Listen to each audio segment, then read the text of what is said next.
we're getting a little more context into why Bandai Namco decided to go ahead and fully embrace DEI policies at a time when they just aren't exactly what the customers are looking for. Because as the popular colloquialism goes, get woke, go broke. But in actuality, if you peel back the layers far enough, you realize very quickly that it's go broke, get woke, and then ultimately croak. Shout out Razor Fist for coining that one. And in regards to Bandai Namco, well, they needed a little bit of that DEI money because one of their big live service games, stop me if you've heard this before, ended up dying on the vine. But it's very interesting as we figure out a little bit more in regards to this game right here, Blue Protocol, why they would get in bed with the woke when it's exactly what killed the game to begin with. But Amazon and Bandai shutter anime MMO Blue Protocol. Well, what are we doing here? The game's Japanese servers will be shut down in January of 2025,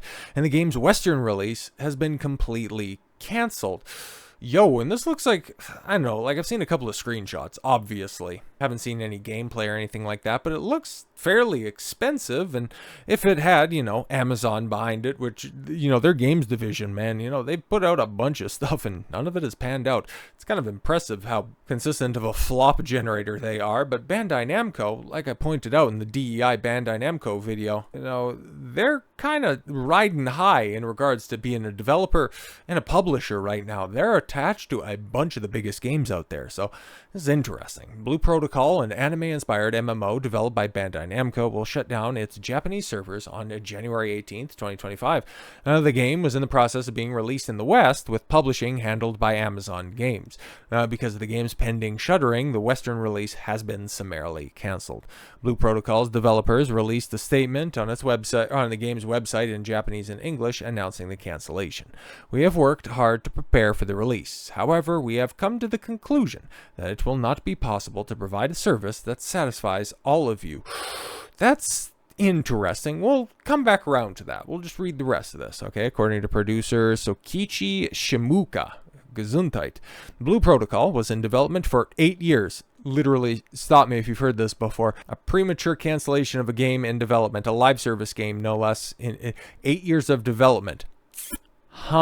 Before its Japanese release on PC in June of 2023, Amazon Games planned to bring Blue Protocol to Western gamers, announcing its partnership with Bandai Namco in 2022 Game Awards. Blue Protocol would have fit in Amazon Games' portfolio with several MMOs like Lost Ark, New World, Throne of Liberty, and a bunch of other crap. Oh yeah, and an unnamed project set in Lord of the Rings. Stop, Amazon, you've done enough damage to Lord of the Rings. But I want to go back to the line from the statement. It's not possible to provide a service that satisfies all of you.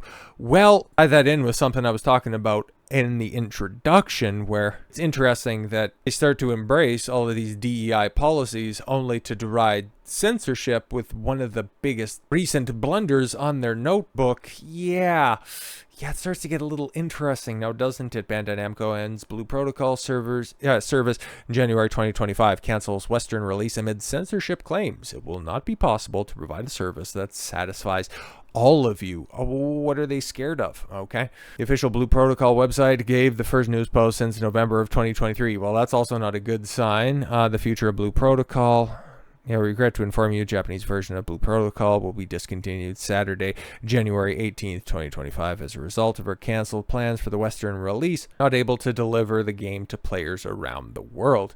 We know that there's great anticipation for Blue Protocol since the first announcement of the game. We wanted to deliver an experience that is like stepping into the world of anime, and we have been challenging ourselves to create a world where each and every player can enjoy adventures as the main character of the anime. They stated, we have worked hard to prepare for the release. However, we have come to the conclusion that it would not be possible to provide a service that satisfies all of you. We deeply apologize for the sudden announcement. There's the text of the statement, if you are so inclined.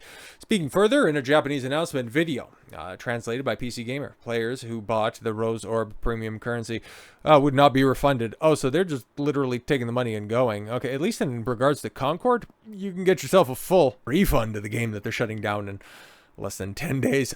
They would be getting 5,000 Rose Orbs per month for free, along with complimentary recently released Battle Pass, announced back in 2019. Japanese launch of Blue Protocol was originally aimed for spring of 2023 and worldwide in the second half of that year. The game was later refined, delayed for June of 14th in Japan and May 2023 in the West, delayed to 2024, subsequently launched on PS5 and the Xbox Series X and S on December 13th in Japan. So yeah, that time frame just continued to slip back further and further, but they're MMORPGs. They're fairly resource-intensive games to develop, okay? Automaton Media reported in June, alongside the game's first anniversary and beyond update, the initial success was soon met with players leaving over the game's issues. Okay, those include bugs, repetitive gameplay, needing to advance the story or grind, and a lack of content. The developer intended to fix these and other issues in an aforementioned update. Oh, that makes sense. Now, player surveys also seem to indicate players wanted more challenge, yet also wanted casual, fun content. Yeah, this is why you've got to pick and choose what your audience says. Like, you want one thing, tell us you want one thing, but when you actually play, you want another. So that's why proper customer research is important. June 2024 also saw Bandai Namco taking a $56.1 million loss. And net negative income starts to make more sense while they want to get in bed with all of those terrible policies. Blue Protocol was the only game they had launched that fiscal year, and the company had previously alluded to a new online game falling shy of predictions. And also, it just stimulates my memory when talking about that video and all that content. They wanted to do that in order to appeal more to Western audiences. And this game failed on Japanese shores and never even got the chance to come over to the West. Starting to connect some dots here.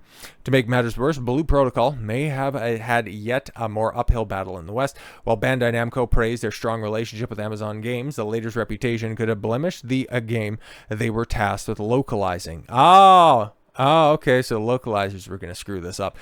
They censored Lost Ark to avoid lewd outfits and better fit Western norms. Great. And this was going to be an anime game. Oh, Lord. And have come across as desperate to have a hit MMO under their belt. After New World was met with middling reception, their next effort, is also going to be another failed Lord of the Rings project. Stop. You've done enough to Tolkien. Just let him spin in peace, for Christ's sakes. He's still trying to cool down from season 1, let alone season 2 of Rings of Power. And that secured Blue Protocol's reputation in the West was that Amazon Games was likely to censor once again. Data miners went through the game's pre-release benchmark test, uncovering that female character models had censored midriffs and legs, despite the original outfits not being sexualized. Yeah, that sounds like an Amazon thing to do.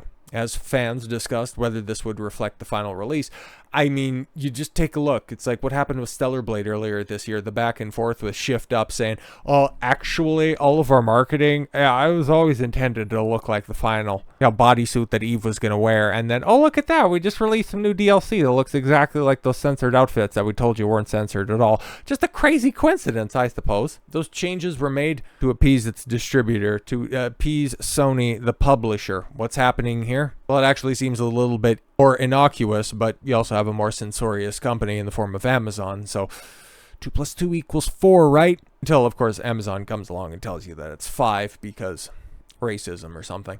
Amazon Games Blue Protocol franchise lead Mike Zenorogi, had stated back in 2022 that there were a few minor differences in order to secure the game's T for Teen rating. Yeah, sure, try to hide behind the ESRB, you coward. While censoring was not the main reason for the game's downfall, it seems we'll see more of it from Bandai Namco. Yup, and to just tie this all up in a nice, sweet package with that perfect rainbow bow. In a presentation by their QA department, Bandai Namco discussed the importance of DEI initiatives, which, previous video I did on Bandai Namco, Goku screaming in the thumbnail, if you're so inclined, hoping to expand their operation and potential audiences, yes, especially in the West. A QA representative explained how a lack of representation can be harmful to an audience. She even experienced a Blue Protocol player complaining that there was a lack of black hairstyles in the main character creator. Well, that's interesting because you're dealing with anime shit here, and that looks like black hairstyle, or at least blue-ish. But if that's your complaint when we're seeing other stuff in regards to, yeah, the game's kind of funky, I'm going to tell you right now, that's not somebody that you want to take serious in regards to game design, because they aren't there for the right purposes, okay? I realize that's what diversity meant. This bitch added not being represented not only means that the demand for self-expression cannot be met, but it also means that we may not be able to imagine the identities of the many and many players. Now Blue Protocol is facing closure. It seems Bandai Namco really couldn't imagine their players' identities. Yeah, that's what they care about, not the litany of other super successful Bandai Namco franchises like, Pac-Man, Tekken, Dragon Ball. None of that stuff, has universal appeal, or on the publishing side of things, all of those Dark Souls games that just come out and sell a couple dozen copies. It's not like people can see themselves represented in that. That's why I need to embrace all of these divisive policies that other much more successful companies are learning either firsthand or just looking at and going, yeah, we've seen what you did to companies over there. We're fine. We're not going to do that. Or in the likes of Square Enix going, you killed our Western aspirations and now we're just going to focus on stuff in-home. Yeah, don't look at successes like Black Myth Wukong, Stellar Blade from earlier this year. You just continue to double down on failed policies. See how well that works out for you, and see if we're not talking about Bandai Namco in the same light that we're talking about Ubisoft in 2024, next year in 2025. Best of luck to you. Hopefully you realize the error of your ways. If not, it's back to the early 2000s with you, Bandai Namco. Sucks to suck, I guess. So with all that said, thank you all very much for the gift of your time. I've been Don Consuelo. I want you to follow your gut and get after it. Take care, everyone.